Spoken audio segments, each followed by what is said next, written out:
Hello. Today I am interviewing Tristan and Brenna, who you are probably familiar with, but in case you are not, would you guys like to introduce yourselves?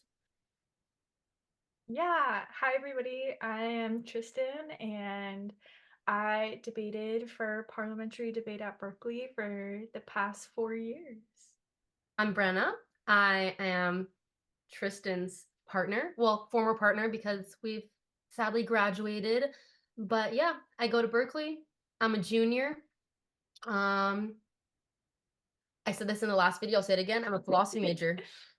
Oh, nice, nice, nice, nice. For those who are unaware, would you like to recap for us how the end of this previous season went? Yeah, it's pretty good. It was Pretty okay, solid. yeah. I would rank it like a 7.5 out of 10.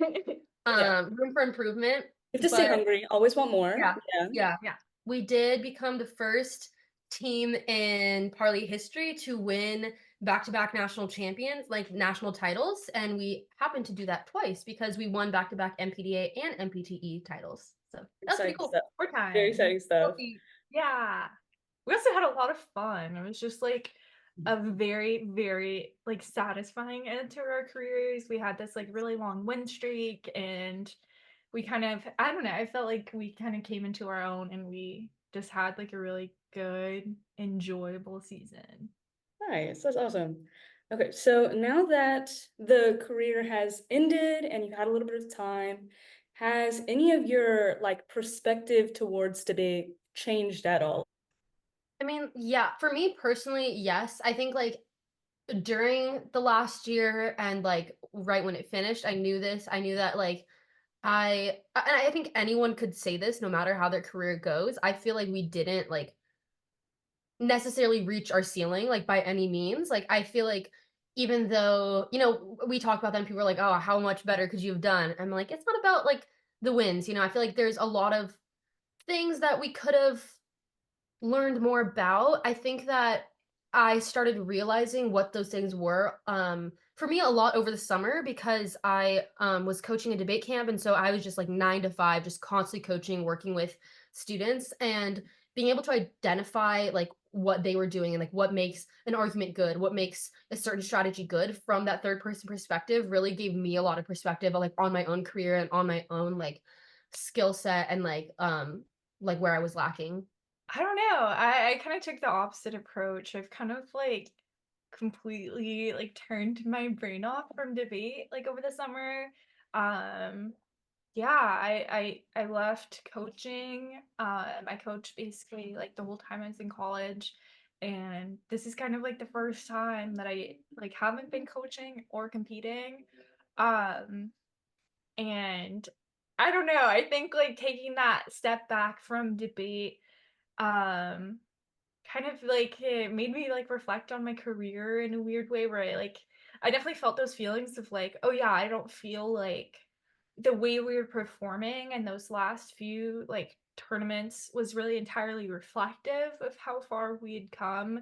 And that like really bothered me, but then I think like taking more distance and more time away from debate also made me realize like it also doesn't matter. Like, like even if like I don't feel like our career, at the end might have like been everything I hoped it was, like I feel like taking time away from debate has made me realize like, oh yeah, like it's not the whole world. It is like this really important thing, but it's not, like the whole Yeah, world. literally And everything. Yeah, yeah. makes sense. Do you have any plans to do any coaching, like with PDAB or any private coaching? Or are you kind of like this is a good way to kind of end this chapter? I'm looking to be done. I'm like obviously I'm helping out with PDAP this year and like traveling with them to tournaments, but I don't think like as of right now my goal is to take on like additional coaching. And the reason I'm sticking with PDAB is like like I really like the people and I do feel like there are so many people who came before me like June and Amanda and Will and Lila who kind of paid it forward, and I feel like an obligation to like kind of continue their efforts and do what I can to continue helping out. But I think like coaching isn't really where I see like my life going long term. So yeah, I'm definitely probably like leaving the debate world at some point, but like, yeah, I'll definitely be at tournaments for PDAB and be helpful when I can. It's awesome. So what is the plan long term, if you have thought about it, and if you would like to tell the audience of Proteus? Yeah, I think for me, like I'm looking to enter like a career kind of more maybe on like mental health side or counseling, and like applying to like either MFT programs or like masters of social work programs, with the hope of going into counseling. So Nice. I think that'd be really good. I think you'd be very good at that. yeah, I feel like there's a lot of pressure to do like big things after debate, and especially after having like, the success that we did. A lot of people are like, oh, like, you can apply to law school or you can do these different things. But I think like for me, that's more of like where my passions lie. And so definitely something that I'm pursuing. Yeah, that sounds really cool. Nice. And then Brenna, you're still a junior, so you have some time, but I think that you were talking about wanting to do some more coaching. Yeah, I definitely foresee myself coaching um at the high school level for at least my time in undergrad still, and I want to be able to help out with the Berkeley debate team for like the next 2 years as well. Um I think that like long term, I don't know if I really see myself coaching, but I mean, me and Tristan would always joke about like being involved with like the executive board at like MPDA, and so I think that'd be something that would be like cool long Yeah, that'd term. be really cool. Yeah. I kind of like see myself being involved in like debate forever, but like in a much smaller capacity after undergrad is done. Yeah, like maybe judge here and there or Yeah, something like that. definitely. Yeah. Makes We're sense. judging at our first tournament together in a few weeks. Yeah. Which Nice. is Very like exciting. so exciting. It's like kind of nerve-wracking because I know that we're going to be seeing people that we competed against and we're going to be on the other side. And I'm like, wait, like, just like put me in, like, put me in. It's fair, yeah. I'm judging Washburn tomorrow, and we'll see how that goes. It's not my first time judging, but it's my first time judging people I competed against. So it is kind of nerve-wracking for sure. It's like, I don't know. Maybe someone else should Yeah. make these Yeah. decisions. I don't know if I'm like qualified for this, but it's Do you fine. have any tips for us, like judging tips? I feel like I shouldn't say this, but I'm like such a bad judge. Bad. Like I do my best. Like I feel like I'm getting better, but I do not have tips. Nobody should ask me for tips. We're like, Um, well, for me, like, I feel like a lot of the imposter syndrome, like going into this tournament, like, I'm just like, wait, how am I like qualified to evaluate these debates? Like, even though these are like people I like competed against, and a lot of them, like almost all of them, like I was just beating. Like it's so weird. I'm like, oh, like how am I qualified to judge? This is so strange, but Yeah. yeah. One thing that's scary too is I remember when MPTE finished last year, like we were talking with, I think it was like with Brent Nicholson, and we were like talking about like judging next year, and I'm like, oh my God, I'm gonna be a terrible judge. Like people are not gonna prep me high. And he was like, no, I mean like y'all are national champions. You're gonna be like the highest prepped first year outs. And I think that's really scary too, because I'm like, I don't want people to want me to judge them. that's fair. Yeah. Well, good luck. Hopefully it goes great. Hopefully there's conflict so you can't judge a single round. And you get paid. Fingers crossed. Please. I'm gonna be sick that weekend, actually. Gonna have a migraine, Yeah. for sure. Totally. So if you were to now having the perspective that you do, is there anything specific that you think you would have done differently either at DVC or at DVC is the community college that Tristan and Brenna went to. I went there too. In fact, Paul and Sasan worked there. Is there anything there that you would have done differently or at Berkeley or anything like that? Something you wish you did sooner or later or more or less or Okay, this might be like a not okay thing to say on camera, but I remember like one day like talking to my uncle, if like he had any regrets when I was going to college. I was like, oh, is there like anything I should keep in mind? And he told me that like his biggest regrets from like that era of his life was that he wished he had worked harder and played harder. And that's how I feel about my debate career. Like I definitely wish that I had worked harder, and like even though like we did put on like such a massive amount of work, and it like ended up being enough for us to like achieve the things we wanted to achieve, it's still just like there's always going to be this lingering feeling of like, oh, I could have done more, you know? And that's a really terrible feeling to have. And I wish I had like done something to not feel that way and like worked harder. And then I also wish I had just like had more fun. Like I think it wasn't until I, you know, came to PDAB that I was like, oh, tournaments can be like this super fun, like social thing. Um, and so yeah, I wish I had worked harder and played harder. When you both talked about this, like doing more, what does that mean necessarily? Like having done more? It Like means just a being lot. better in debate in like an abstract sense, or I think the way that I conceive of it is that when we were at DVC, we were putting in crazy hours and so much work, but we did not have, I mean, like obviously we had great coaching and so many great peers around us, but we didn't have like half of like just the like even like the intellectual resources that the people who we worked with at like PDEV had, because like June, Amanda, they just like their minds are insane, and the amount of files that like we that Berkeley has accumulated across the years, like it's like I don't know. I feel like we were transitioning from like going from like only having a library at our disposal to having the entire internet at our disposal. But when we were at PDAB, I feel like part of the reason was because we were at Berkeley now. School was really hard. Like we were getting used to a whole new like social scene and everything. And so the amount of work that we put in was, I don't think, as much as we did at DVC.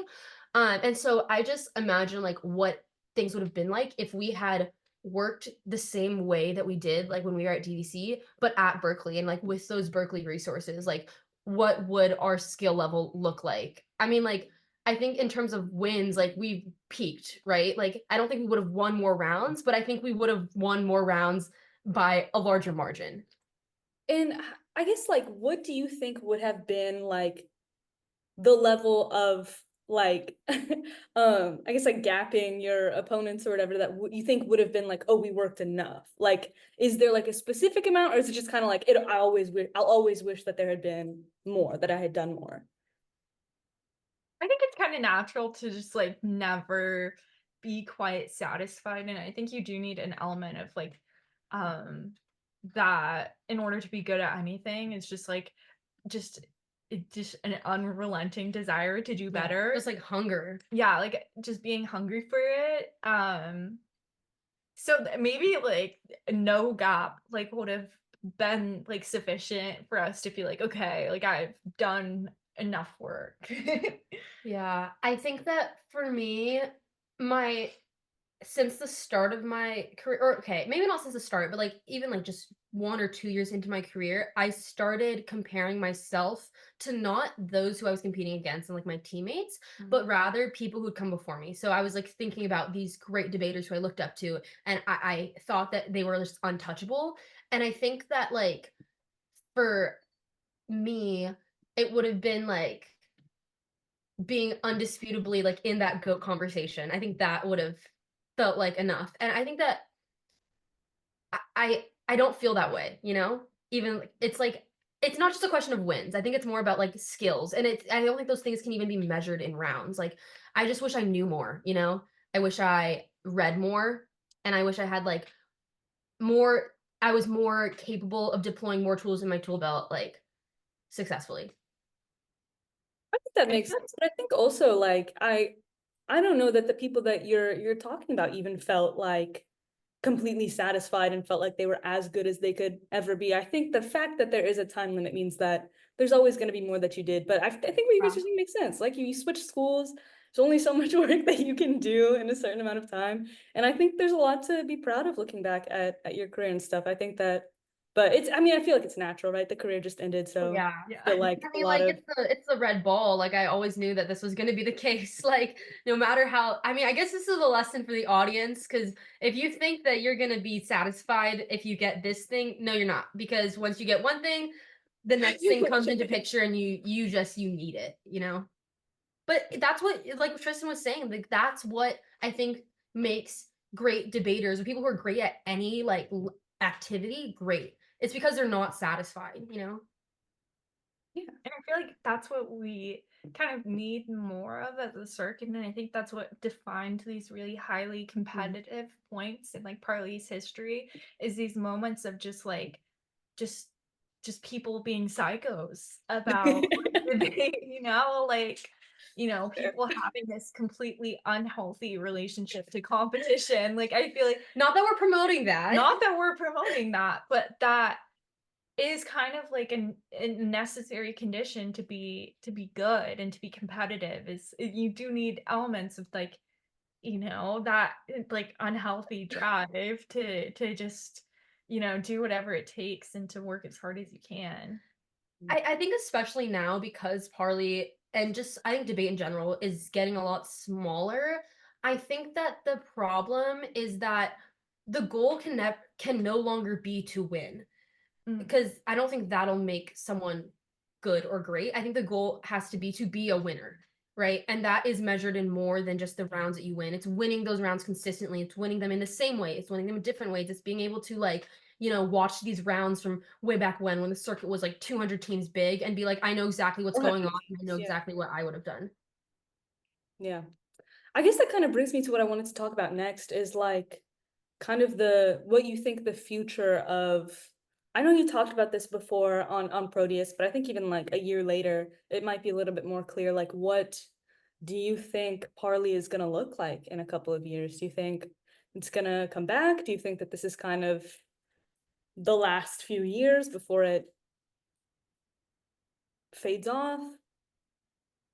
I think there's always things to be optimistic about, and for me I feel like people who have this really like defeatist like view of the future of Parley are really doing a disservice to the people who are working really really hard to make sure that it does have a future and it does have that longevity. And like I see so many people who are so committed to the future of this activity that I don't know. I feel like, it's going to be different. It's always, it's going to change, but I do feel like pretty optimistic about like this new form that Parley is taking. And I just know that there are so many people who are working so incredibly hard to ensure that it does have a future. When you say this new form, do you mean just like the like number of entries or which schools, or do you think that there's actual like changes to like the like I guess like the meta of how the debates go? Yeah, I think so. I mean, like, I don't know. What were you gonna say?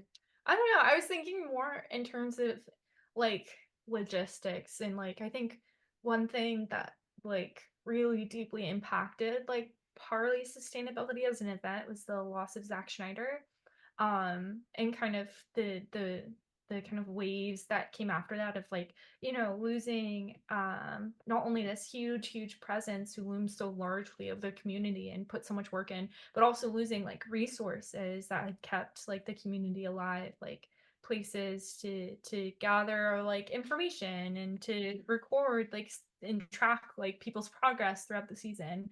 So I was thinking more logistically of like, well, things are changing very very significantly and have changed a lot since we lost like Zach Schneider. And yeah, it definitely is like things kind of are taking on new forms because like of how big that loss was for the community.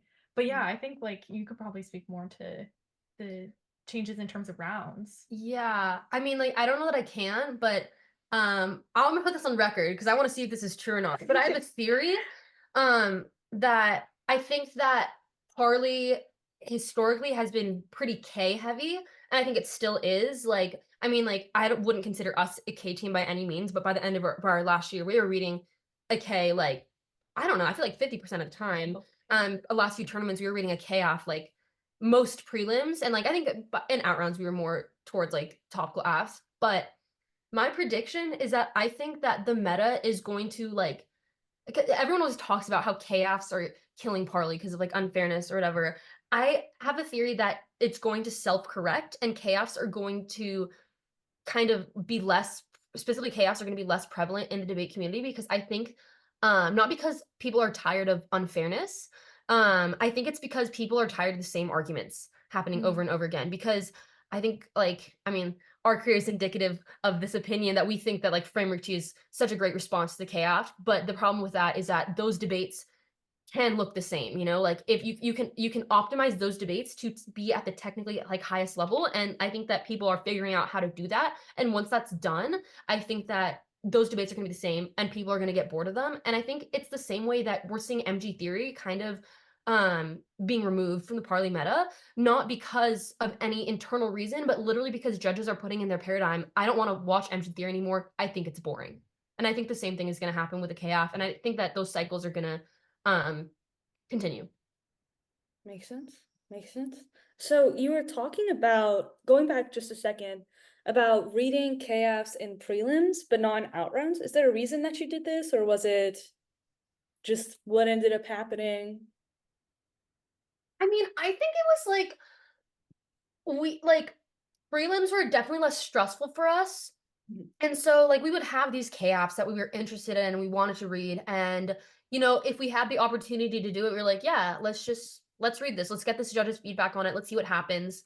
But I think in elims we were maybe a little less willing to see what happens. And especially at nationals, I think um like I remember some of our coaches being like, this is your last round. Do you want to read like your feminist killjoy AF? And we were very passionate about that AF, but we knew that we wanted to be topical because that was like throughout our whole career, that has been our thing. Like we have always been like a case team. And so I think like once these rounds became more make or break, at least my interpretation was that we wanted to you know, be stick with what we know. But I don't know. Do you have a different read on it?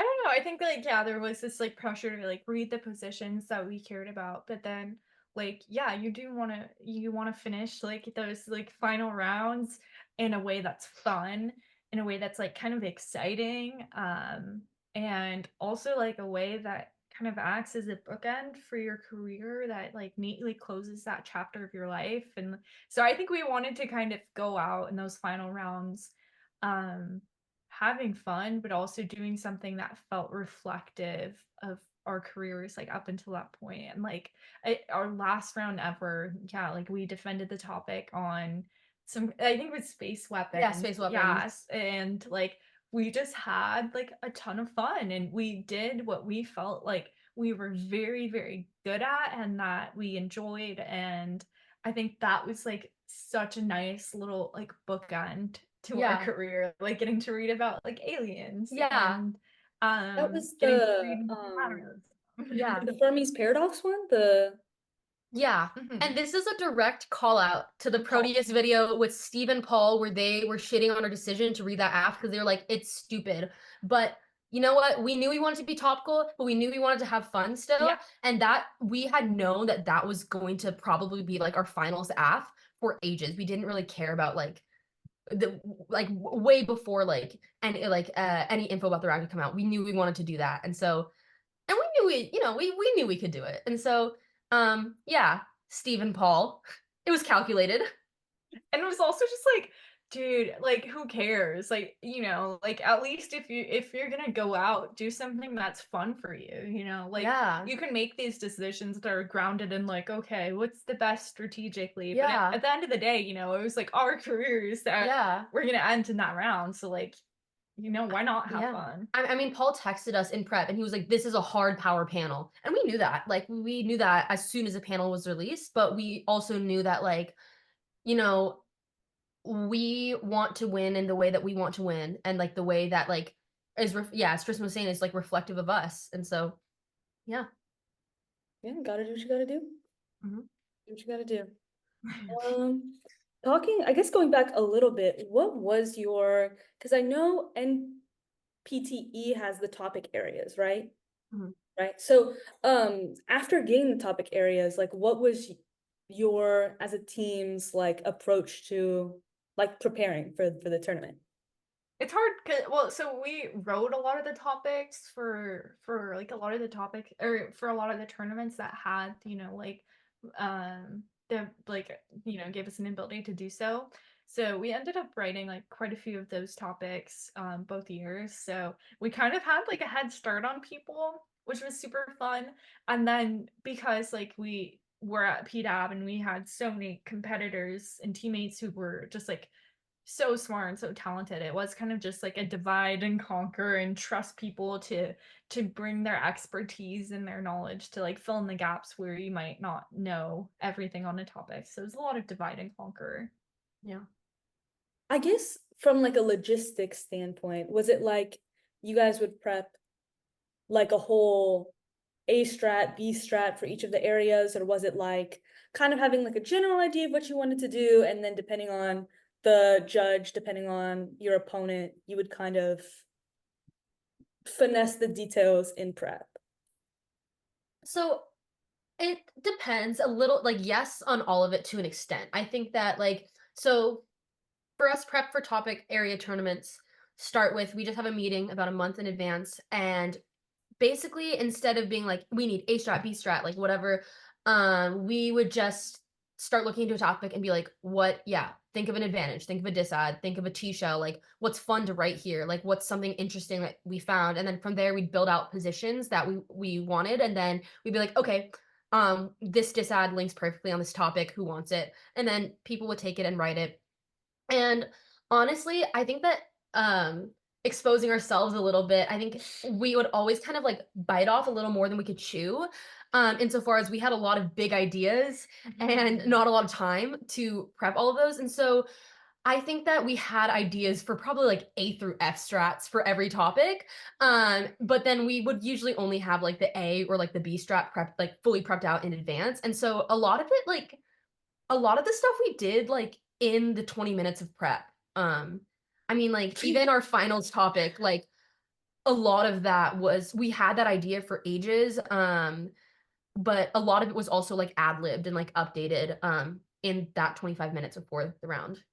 Which is not good. Yeah, don't do that. Don't do that. Don't do that. Because instead of spending your 20 minutes writing positions and like conjuring them out of thin air, you just have them already written, and all you have to worry about is like copying them down, and then you have all this extra time that you don't have to spend thinking, that you can just spend copying, like answers to T, or like, answers to whatever. So yeah, I think that's like a good example of us being like, we wish we'd done a little more, because like that happened and it worked out for us, but it wasn't ideal. Yeah, like we went into that round, like most rounds, like 0 MG prep, usually like very minimal MG prep, and so the MG would always just be like, okay, blah blah blah blah blah, like I would just like, you just kind of conjure an MG out of thin air. Which you could never tell with Tristan. Like, you could never tell that she wasn't like fully researched and prepped out when she read her MGs, which is why it's like bad advice. Like, other people don't do that because other people are not Tristan keen. Do as we say, not as we do. Yeah. You can definitely tell in that the final round video. But yeah, like, oh my gosh, that's definitely an example of like things in our career that just kind of eat away at us still. Seriously. It's fair. It's fair. But I mean, again, all worked out. So, certain points. How is everything going at PDEB for this next year? How are people feeling? It's really good. I think that we're super excited for the season. I think we're both really excited to be in this kind of like coaching role. I'm super excited. I think it's going to be a really fun year, and I think it's going to be a successful year, knock on wood. Fingers crossed, another successful year. I had some questions about that actually. So this might be something that is advice that our students could take and follow. What, if any, advice do you have for people who are starting student-run teams, alumni who want to go back and try and help the team that they were working at? What do you think is helpful? And is there any advice you think is kind of like overrated when it comes to starting student run teams? Is there any advice you hear people say where you're like, no, you don't actually need to worry about that, you should focus on this?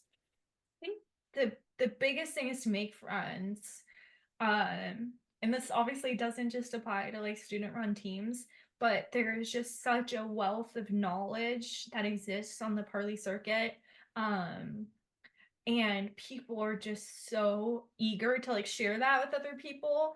And that's really the biggest thing, is make friends with your judges, with other coaches in the community, make friends with your competitors, like make friends with everybody, and lean on people for help when you need it, and build like a community. And I feel like there's this weird attitude in Parley right now where people just like don't really interact, and I think that is like one of the things that's like making Parley really really difficult right now, is like people don't really go out and like go do things with their teammates, or like have fun and like interact as not just competitors but as people.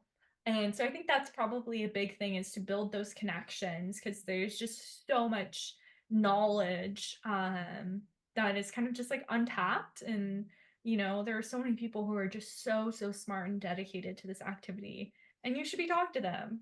Yeah, definitely. I also think like part of that, like part of building connections is being like open about your needs and like your team's needs, and just like asking, because there's been so many times where we have been like we don't have the funds for this tournament, but we really want to go. And we're like, we don't want to like, burden the team that's hosting and ask for like a fee break or something. And we just bite the bullet and we do it. And teams are so eager to help support us, because if you're running a tournament, like if you're running a Parley tournament, you 9 times out of 10 really care about Parley surviving and you want to support other teams. And so I think like being honest with other people in the community about like, hey, we need help from the community in this area. I think people are so not only welcoming but so generous and so eager to like help out student run teams. Yeah. Do you think there's any advantages that student run teams potentially have over teams that have a more traditional structure, I guess? Obviously, like there's less funding, there's less resources, but do you think there's anything that you especially enjoyed about having like more of a student run environment? You can definitely have a lot more fun. Yeah. All our coaches are just our homies. And so that's like super fun. Yeah, and I feel like it does kind of instill in you this like do it yourself mentality, where it's like nobody is like going out of their way to make you good. You have to go out of your way to access the coaching and the resources that you need to make yourself good, like and like I love DBC because of all the support that we received, but it does kind of like put you in this mindset of like, oh, like things are gonna just be handed to me, instead of like, like I'm gonna go out and seek out coaching, and I'm gonna seek out feedback, and I'm gonna seek out like help. Brenna, would you anything you want to add, or would you agree with? No, I would 100% agree. Yeah. Makes sense. Makes sense. So I wanted to talk a little bit about the specific kind of strategies that you like to talk about. We talked a little bit about talking. Oh my God, I've said talked so many times in the past. Let's talk about topicality. That's my segue. Let's talk about topicality. Thoughts, topicality. Oh, great. The best argument, the only true argument. Every app is untopical. That's all you need to know. All right, that was Proteus Debate. Thank you so much. Thank you, Tristan, Brenna. It's been a great video. I love topicality. Yeah. I'm like, so, we talked a lot about the proliferation of things like framework tea. I'm finding it like kind of boring at this point, but I think the fun thing about topicality specifically, and like topicality that's like, tied to specific words in the resolution and not just resolutionality itself. I think it's fun. Like, I think it's just so fun, and like, it has like kind of this dynamic nature that like makes these topicality debates really interesting to watch. And I think it's just, yeah, it's fun, and like I love, there's not like, if you're being judged by me this weekend, like the ideal debate for me is like whatever, I don't care what the app is, but just like a very very wide LOC strategy, where you deploy like multiple T-shells and like multiple disads or counterplans or critiques or whatever. Because I think there's like this, yeah, there's just this really dynamic and fun nature to those kinds of debates where there's like all these different moving pieces that operate at different You're gonna levels. say Kondo good? Dare you say? Dare you say? Dare I say? Yeah. I think that, like, I don't know about Kondo good, but I think Kondo debatable. Yeah. Kondo maybe not bad. I would agree with Kondo not bad. Yeah, Wholehearted. Kondo not Yeah. bad. Kondo not Kondo bad. not I bad. kind of Actually, like, I don't care about if Kondo's good or bad. I think Kondo's fun. Like, I think Yeah. it's fun, and I think like I'm very like open to like Kondo bad, but I'm also very, very open to Kondo good, you know? Like Yeah. I think you should be Kondo, and I think the app should push back against it, and I think that you should be able to defend your decision to be Kondo. Fair enough. So when it comes to topicality, what you talked about having multiple T shells in the same strat. Why multiple T's? I think it's just like so. I think it's a question of like the breadth of the LOC. Like I think that a wide LOC strategy puts a lot of pressure on the MG, and I think that makes for really like challenging and like fun debates and debates that kind of like um I don't know. I think they've create better AFs.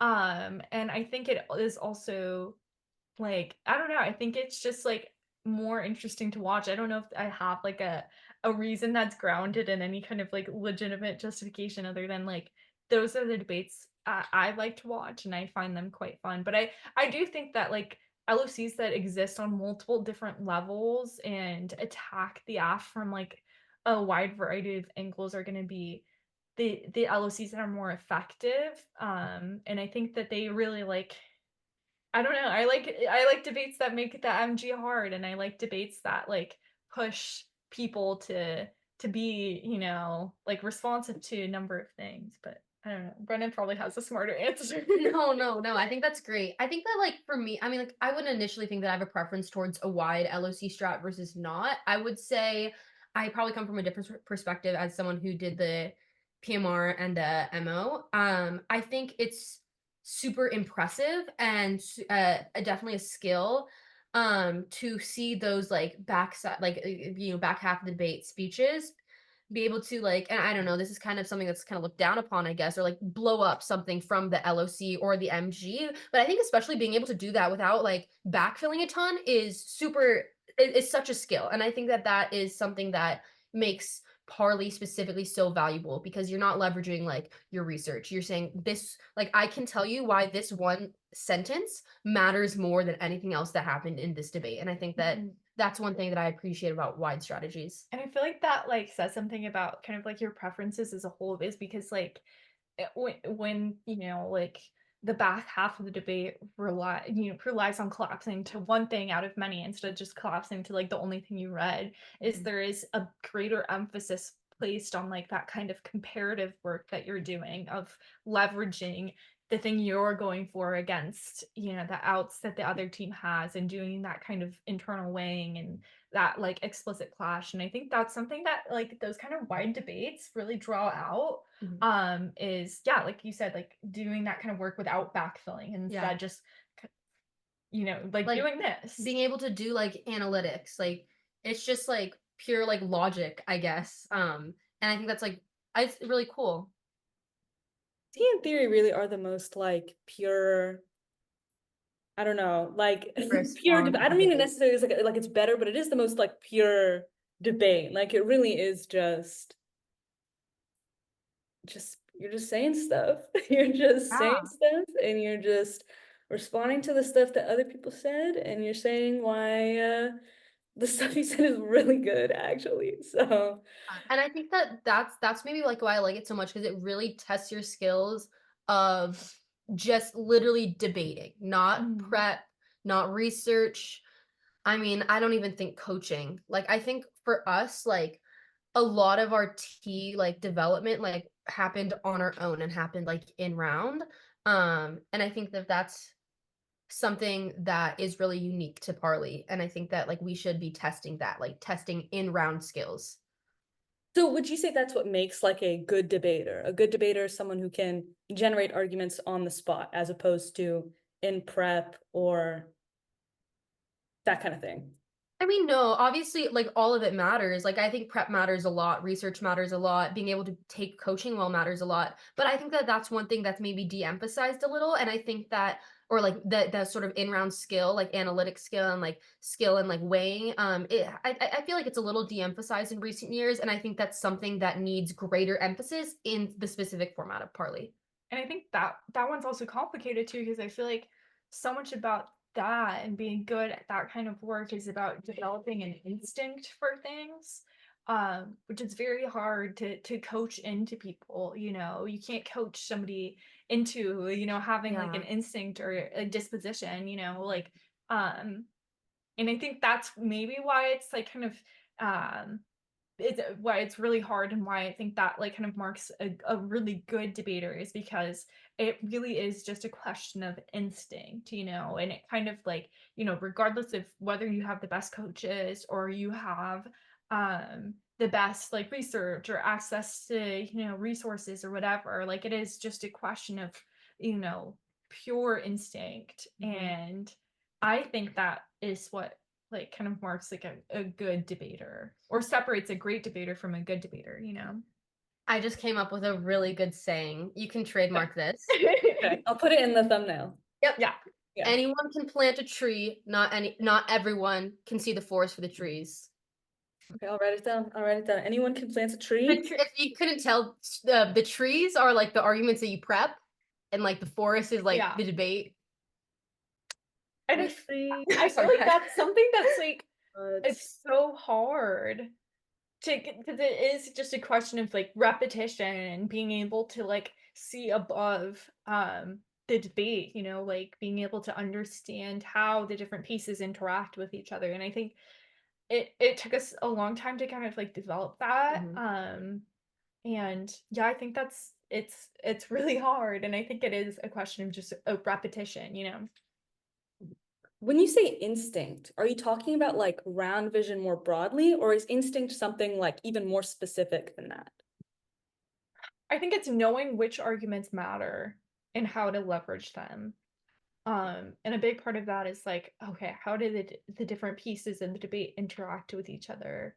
So yeah, I think it is like intrinsically tied to your understanding of the debate, from like a bird's eye view. At least that's my understanding of it. Yeah, I agree. Yeah, I think that makes a lot of sense. Makes a lot of sense. So then if somebody was to, or I guess if you, I don't know, did Pontus ask you the question of like if you forgot how to debate, or if you were like to start over, what's the thing that you would do? We have not been asked that. I don't think. Then I'll ask.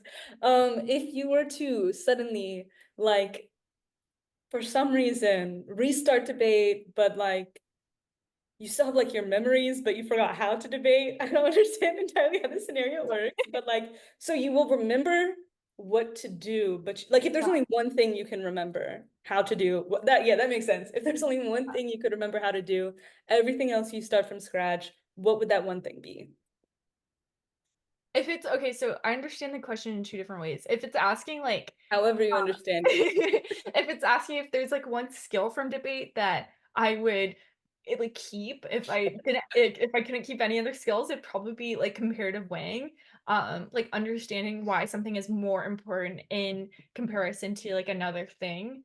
Um, and I think if it's a question of like, if I had to relearn debate, how I would do it, I think my approach would probably be to watch like rounds and do redos from like those rounds, like pause the pause the video and like give my own MG or my own LOC in the context of this round, or LOR or whatever.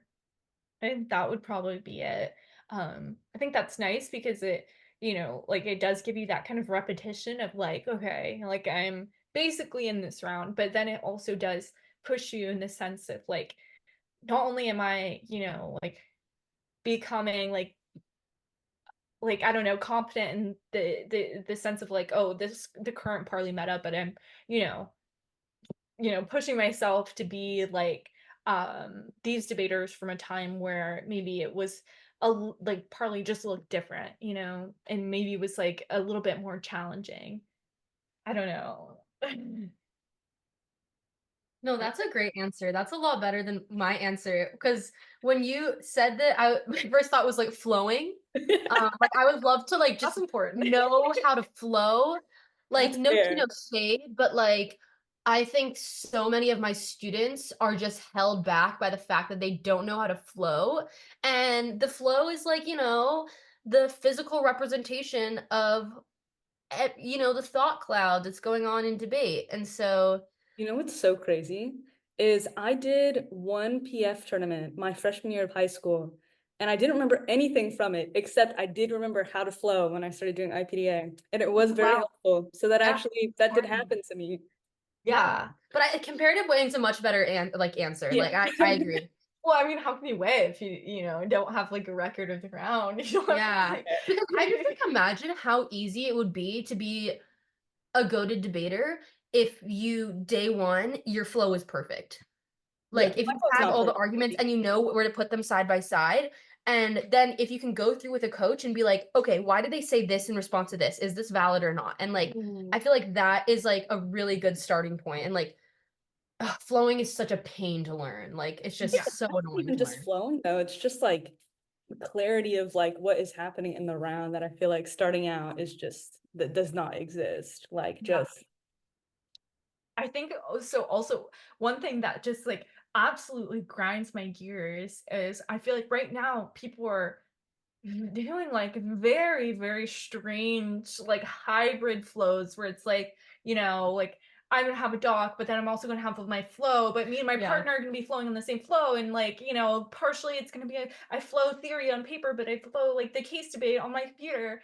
And I feel like it's like I've almost like kind of watched this happen in front of my own eyes where it's like when I started debate my freshman year, it was like, you know, like I feel like when I was doing practice rounds, it was all on paper and I was going to these community college tournaments where people were like kind of like flowing very similarly. It was like kind of we all had received similar lessons on how to flow. And I feel like the one thing that that's really good at doing is like when people have that flow where it's lined up in terms of like these arguments go here and these arguments go here is like there was a lot less implicit clash, I feel like. And I feel Mhm. like now when we go to tournaments and when we did go to tournaments, it was so much implicit clash.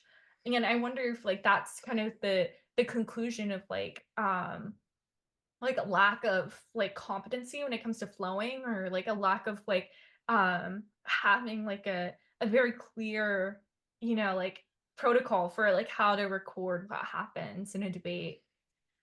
Yeah, I think that like another takeaway to do as we say and do as we do is like stick to the basics with flowing. Like if you are able to, like flowing on paper entails having your prep on paper because it's impossible to have, a flow if your prep is somewhere else. It just it I think that it works in a different way for like practical reasons and for like I don't know, maybe psychological reasons as well, like all the studies about writing things down makes you remember it more or whatever. But I think just literally physically being able to have your sheets in front of you and like look at a whole sheet like that rather than having to scroll or like switch tabs, I think just does wonders for the way you will see the round. shall we take a brief intermission? Yeah. Yes. Yeah. Okay. Like mark it or something. Okay, we're back. Uh, we're wrapping up here, folks. This was not an intermission. It was basically just, I don't even know, an ad break. I don't even know what we're advertising. What are we advertising? Um, G2s. yeah, G2. but those don't need advertising. Yeah. Oh, extra long flowing paper. Extra large. Yeah. Supersize it. changer. Yep. If you sell extra, like not the legal paper, but the really big paper, hit us up. Yeah. Yeah. Game changer. I think we became better debaters the second that we learned about extra long flow paper. Yeah. All right. So, Brenna, you said that you have remembered a very specific thing that you wish you knew while you were competing. Yeah, so I'm gonna expose myself. This is gonna be really embarrassing for someone who is such a tea fanatic. Is I throughout my entire career, I don't think I ever was really good at explaining competing interpretations versus reasonability. And that's for a big reason for that was because I didn't need to be. Like, it just, a lot of debates didn't come down to that. Because I'll bet you money, like most people in the circuit also don't really understand the difference functionally. I figured it out when I was coaching at that camp over the summer because I had to explain to my students competing interpretations versus reasonability literally 4 days in a row. And I everything in debate is a question of like ceiling versus floor. And so once I started thinking about like competing interpretations as a question of like maximizing fairness versus reasonability as there being a minimum amount of fairness necessary to make the debate equitable, like I think that really changed things for me. And I feel like that is so if you are a future tea debater or a current tea debater that wants to get better, having that sort of explanation is really important, especially because other people don't do that work either. And so that's one regret I have is that I wish that I had very specifically had a better explanation for competing interpretations versus reasonability. Well, my last question is, what is your most controversial debate opinion? I feel like we've already been pretty mask off in this interview, so Yeah. I'm trying to think of something we haven't said. Yeah. I think cheating needs to be taken more seriously on the circuit.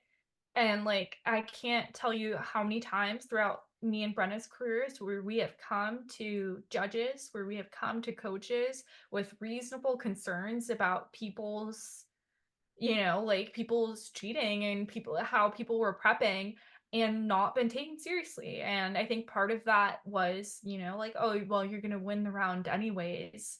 And it's like, yeah, we're going to win the round anyways. But Another it's team bad. might not. Yeah, exactly. They're might going to be hit other people.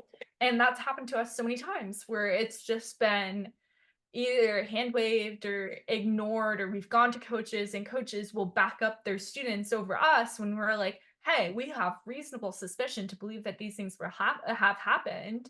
And judges and coaches are unwilling to take that seriously. And I think if you are doing that, you are a lazy judge and a lazy coach, and you are doing a disservice to your students. If anybody comes to me as like a coach with any kind of information about my students, I will absolutely look into that and make sure that there are repercussions. And I am more than happy to be like, okay, my kid lost. So many teams are just willing to let people get away with this kind of behavior. And I think for me and Brenna, that was like the biggest priority for our careers is like, yeah, we want to be good, but we're not going to take shortcuts, we're not going to just like whatever, like copy and paste the prep that we're writing. Look up files in round. Look up in files in round, like do like dumb things like that. And we were very successful, and we were very successful despite the fact that a lot of people we were debating were doing that kind of thing. And while it may not have affected like the ultimate outcome of our careers, I think that if you are an instructor or an educator or even just somebody on the circuit who's judging, who's competing, you have an obligation to the circuit to take that shit seriously. My first one is, I don't know if this is this controversial in debate in general or just between like us and like our friends who we have arguments with, but you got to extend the AF and the MG. If you don't explicitly extend the AF and the MG, extend the uniqueness of links and the impacts, then the PMR doesn't get it. Shadow extensions are new arguments. I will not evaluate shadow extensions. Get good. Get good. I don't. It's not. This is again a question of implicit versus explicit clash. Explicitly extend these arguments. I am not going to implicitly assume that you defend the AF just because you are the MG. Because kicking parts of the AF does exist. I'm going to assume that you've kicked it if you don't go for it. Second, okay, this one is gonna get me into a little bit of hot water because this is a disagreement that I have with like coaches and debaters who I think are absolutely excellent. And honestly, I'm probably wrong. Maybe I'm biased. I don't think that topicality is just about the plan text. Hot take. Hot take. I don't think it's just about the plan text. I think that offense. I think it's all just about the entire reading of the PMC. I think that people always rebut this by saying like it's a question of solvency, like saying that they, if they claim to solve for offense that is outside their actual plan text, like they solve for extra topical offense, but their plan text itself is topical, then that's just a question of solvency. Sure, in a vacuum, but I don't think that I don't think that's enough because you're still deriving extra topical offense, and I wouldn't want to hinge that debate on a solvency call out. And I think also this is especially true in an era where so many people are reading the plan text as the res. Mm-hmm. So it's just like people have these opinions, but it's like, well, when everybody is reading the plan text as the res, like you're gonna have to evaluate topicality, that it's not the question of the text of the plan text. He will always be preferable to spec. And so if someone does read the plan as a resolution, and they have an advantage that is outside the scope of the resolution, I'm not going to read spec and say like, you must spec what this word means. You must spec what that word means so we know whether or not you get like that advantage. I would much prefer to just read T. And I think it's also like spec is a question of like it's positive, like you have to do something rather than you cannot do something. And I think that's like theory interpretations where it's like you should do this are never going to be as strategic as you should not do this, or you should not be allowed to do this one thing. Yeah, it's a question of the offense defense paradigm. I don't want to go on a full tangent, so that is definitely a hot take. I get where you're coming from though, with like if people are reading like the plan is the res and then reading offense that doesn't fall within that. That does sound to me like a no link, but if it is more like pragmatic in the round to go for topicality, then c'est la vie. Well, because I think that people are capitalizing on this like idea that T is only a question of the plan text, and as Tristan said, they're just reading plan text as res and then being sneaky with it, and you lose. Sorry. Like, I think that should be, it should be more than a no link claim or more than a no solvency claim. I think that it should be an a priori claim. You do not get this. Yeah. But is that a reason to reject, like the debater or the argument? Both is debatable. Yeah, it's debatable, but both, because you know what? If they're willing to, if they make drop the argument claims and we don't want to go for T, sure, I'll extend drop the argument. Okay. Yeah, I think like AFs that are like kind of sneaky should be pushed back against, like I think that like, whether that's in the form of a no link or whether that's in the form of like a theory interpretation, I think that like both should be legitimate. Yeah. And like, what if they don't say drop the argument instead of drop the debater? What if they want to stand on business? Yeah, we get this. Then like, no, you lose. Fair enough. Fair enough. So many hot takes. You know what? Paul told me that I can come on here and like record videos like anytime. So that's what I'm gonna do. I'm gonna set up my camera and I'm going to argue at a wall about my hot takes and why I'm correct. And so maybe we'll make a video about this and it'll be very fleshed out. We can like fucking like eyes point all of our arguments. No, I think there is definitely something there if people are reading like advantages that are not topical, like in that they're not deriving topical offense. And I mean, if T is the out, T is the out, I suppose. He's always the out. I guess that's the takeaway from this video. I feel like personally, I'm just always going to prefer someone reads no link. I feel like it's time efficient, but I mean, if you're reading multiple T shells, then I guess also it makes sense because it's not like that's the only T you can read. You can still read other Ts if you so I feel desire. like the no link is still like kind of a question of like what are you allowed to do and not allowed to do. Yeah. Like, the no What do these link words mean? a no link is like, you know, like, you know, you actually cannot do this. Like, this is not possible. You don't have like you cannot like resolve this one thing or say that this internal link happens. Mhm. But I think in order to do that, you need to first win the question of what is you know, like what is a topical version of the affirmative? What is like, you know, what does the resolution not allow for? And I feel like intrinsically Yeah. that requires a discussion of topicality. Yeah, and then I think like Requires a discussion of definitions for sure. I don't know if it's necessarily topicality though, because it's not whether or not the plan text is legitimate. It's about whether or not the problem is people are deriving off because according to our argument here is that if they have an advantage that is outside their plan text, then people are deriving offense outside of what their plan text is. to me it sounds more like their advantages don't link to the AF plan text. Yeah. Is what it's coming across as is like they're pretending that it links, but it doesn't actually. But so things like this are not as obvious as like they sound. It's not as obvious as saying, you know, reading plan text raise minimum wage to $20 and having a UBI advantage. Like that is obvious. Sometimes these things are not as obvious, and like it's a question of like defining a specific word in the plan text and understand like having a stable locus for what that means, because they probably have like reasons why they think that fits within their plan text, but we have like reasons like for reasons of like maximizing fairness that like under the offense defense paradigm you should not be allowed to have that offense, and I don't think that we're allowed to have that kind of debate. You know, I mean, like we can, but I don't think it makes sense to have that argument in form of a no link. I think the way I conceive of I it think is like, what you're saying now does sound like a spec argument.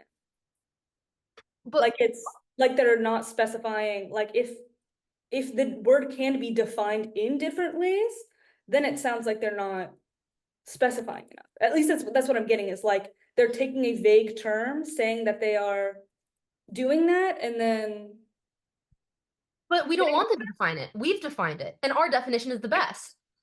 but I mean, if you're just saying they need to define it at all and they haven't, don't you still win?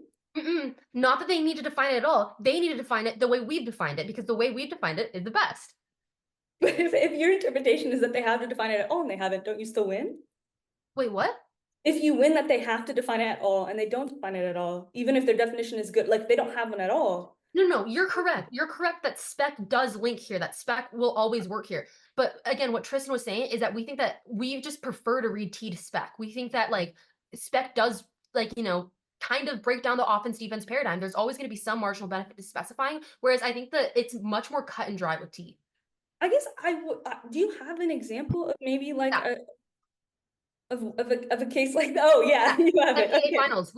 NPDA finals. We won on 2024, we won on a T that was about an advantage that Rice read. Their plan text was the resolution. It was what the UN should intervene in the DRC. They read one advantage, which was peacekeeping, and one advantage was humanitarian aid. And we defined intervention. UN intervention is only peacekeeping.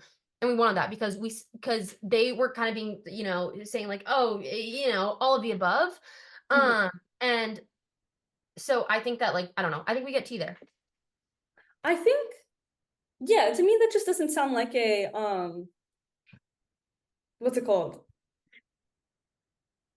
Reason to drop the debater, as they say. That to me sounds like a very compelling reason to drop the argument, not necessarily a reason to drop the debater, but I can see how in a situation like that, that would be an argument that would be read. And if it was, if that argument wasn't made that it's not drop the debater, then Do you think spec has dropped the debater? do I think spec like if Yeah, because like, well, because you're saying that like in that situation we could just read spec, and then like spec, there's reasons to drop the debater before not specifying.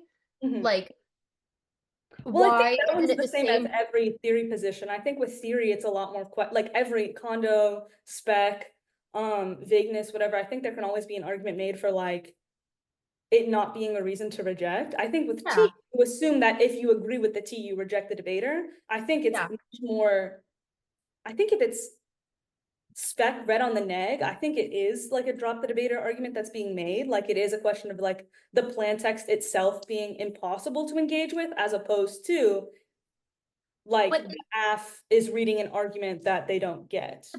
so if they read the plan as the UN should should intervene by sending humanitarian aid to like or yeah, to the DRC, like I think that it's the reasons for why we should drop like the argument, like the T-shell links in a more traditional way there, and the reasons to drop the debater are like remain the same. You know, like again, it's debatable, but you know, the arguments are that they have defined the plan text in such a way, not explicitly, but they have implicitly done it in a way that it is impossible to engage with. Those impossible to engage with arguments that we would make on the T-shell if they had in the plan text misdefined it would be the same as when they read a plan text that implicitly misdefines a word in resolution. I get what you're saying, and I see how like there is extra topical offense that is being read. But I still don't know why getting rid of that argument wouldn't resolve that. Why would it still be impossible to negate if they just weren't able to have that, what was it, peacekeeping? Humanitarian aid. If they weren't allowed to have humanitarian aid anymore, like in the PMR. Well, that comes down to like extra T in general. Like I think that like we just kind of like, do you think that in general? But extra T implies that that would involve severance, right? If they were to, they would be severing out of parts of the plan text that are explicitly there. That would be like AF conditionality. And I feel like that is like worse than just saying like, oh, you're right, we don't link, we're gonna kick, like kicking the advantage happens most rounds. Yeah. Okay. So why would severance be bad? Why would severing out of extra topical offense be a reason to drop the debater? Not severing out of extra topical offense, severing out of extra topical parts of the plan text. Yeah. Why is that bad? Because that's still not a stable. I think that the results that puts you in this. I think that puts you in the same position as, like, I think drop the argument is kind of the same in general. Huh? Because I think the resolution is what the neg derives offense from, not the AF advantages. I think maybe with like a K, you could make the argument that the offense derives from AF advantages, and people do, and they say that's like why like it's performative severance to kick parts of the AF, and so that means that the link doesn't exist anymore. But I think that for like counterplans, disads, that kind of thing, it links to the affirmative plan text. So if you were to actually sever part of the plan text, that would make the debate unstable. It would give the negative unstable ground. Like perhaps they did read a disad that linked to the part of the plan text they're kicking. Whereas if it's they're disagreeing, you're right, the plan text doesn't include, was it humanitarian aid? We'll kick the humanitarian aid advantage. The resolution remains the same. Does that make sense? And again, like this is an opinion. I'm sure nobody cares what I have to say about this. It's truly, it's a we care. But I don't know, that's just how I see it. And I see why you would read T in that instance, like it makes sense. And like if they didn't make the argument, they didn't make the argument. But like from a purely like, do I think topicality has to do with advantages? Not necessarily. Not really. Yeah. I think but if it is a question of links and what links we get access to, if you're reading ground standards, I think those are implicated by, you know, like the advantages that are read.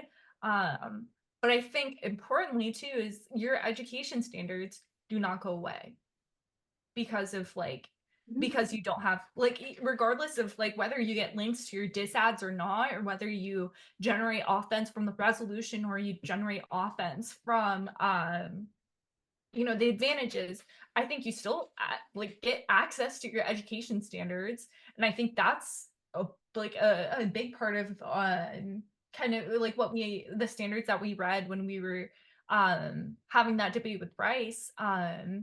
But I think regardless, I mean, like if your PMC is like not educational, then like that could be a reason to lose. But also, like, I get what you're saying about like the drop the debater arguments. I think that like we can that debate can happen, but that doesn't preclude the ability to read T in situations like that. I think that if that's how the cookie crumbles, that's how the cookie crumbles. If I they mean, read you can good read tea, whatever. Like it's you can read tea. But I think that I mean, I don't know. I guess like the locus of this discussion is whether or not like it is reasonable to do so. And I think that just because drop the debater arguments are possible, and in certain situations those are arguments that we would concede, um, I don't think that I don't think that you can always expect that to be like the case. You know, like that the debate breaks down like that. yeah, definitely. I think that like obviously in the round that you were in, that's not what ended up happening. They didn't just kick the advantage and say, oh, our bad, like we won't go for it anymore. And like obviously to some extent, like they were trying to be tricky by not to an extent, like that was the point of like saying that it was the res, they're being tricky. But you know, at the end of the day, it is what it is, I guess. All debatable. It's all debatable. It's Yeah. all debatable. Up It for truly is. interpretation. Well, that wasn't that was a hot take, so I have to say. Yay, I'm glad. I was racking my brain for that one. Maybe, you know what? Maybe actually I'll think this through and I'll write out my whole argument and I'll come around and I'll come on here and I will make an apology video.